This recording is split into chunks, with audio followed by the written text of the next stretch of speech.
আরে কি রোজা রাখছেন যে যৌতুকের টাকা দিয়ে ইফতার করা লাগে? আপনার রোজা আপনাকে অভিশাপ করবে, বদদোয়া দিবে যে তুই আমারে বেইজ্জত করছস। তুই কেমন রোজা রাখলি যে ব্যয়ের বাড়ির জিনিস দিয়ে তোর ইফতার করা লাগে? এত ছোট লোক।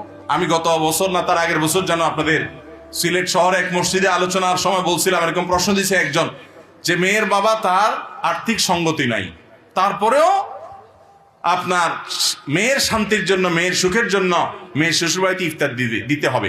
অনেকে বলে খুশি হয়ে দেয়। আরে ভাই, খুশি আমাকে দেয় না কেন? আপনাকে কেন দেয়? আপনাকে দেওয়ার মানে হলো মেয়েটার সুখের জন্য বেচারা দেয়, ঠিক না ভাই? ঠিক। সাদে দেয় না, জানে যে না দিলে মেয়েটাকে খোঁচাখুচি করা হবে, তার শান্তির জন্য দেয়। এগুলো চাঁদাবাজি। তো আমি সেই প্রশ্ন উত্তরে বলছিলাম, যাদের শ্বশুর বাড়ির কাছ থেকে এরকম ইফতার, কোরবানির সময় গরু ছাগল আশা করেন, তারা আল্লাহর হস্তে ওই মেয়েটাকে কষ্ট না দিয়া, না জ্বালাইয়া আমাদের কাছে আসুন্নাহ ফাউন্ডেশনে দরখাস্ত লেখেন যে আমি একজন ফকির কপাল পড়া ছেলের বাপ বা ছেলের মা, বা আমি পাত্র, আমি আমার শ্বশুর বাড়ি থেকে যৌতুক প্রত্যাশী ছিলাম, কিন্তু আপনার ওয়াজ শুনে সেটা নিতে পারলাম না। আমি গরিব মানুষ, ইফতার করার টাকা নাই, তাহলে আসুন্নাহ ফাউন্ডেশন ইফতার তহবিল থেকে আপনাকে ইফতার দেওয়া হবে ইনশাআল্লাহ।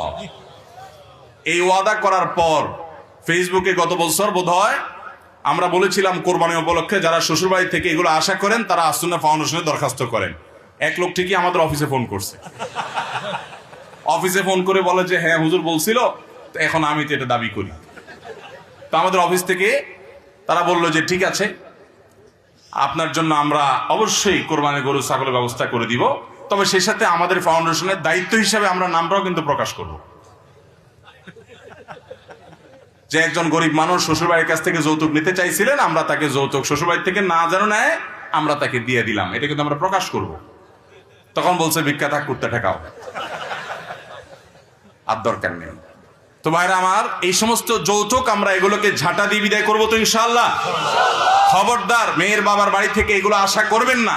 বলবেন যে খুশি হয়ে দেন না, খুশি হয়ে নেবেন না। খুশি হয়ে আপনি দিতে পারেন না, ছেলের বাপ আপনি দিতে পারেন না, আপনার খুশি সব চলে গেছে, ওই মেয়ের বাপের নিয়ে সব খুশি।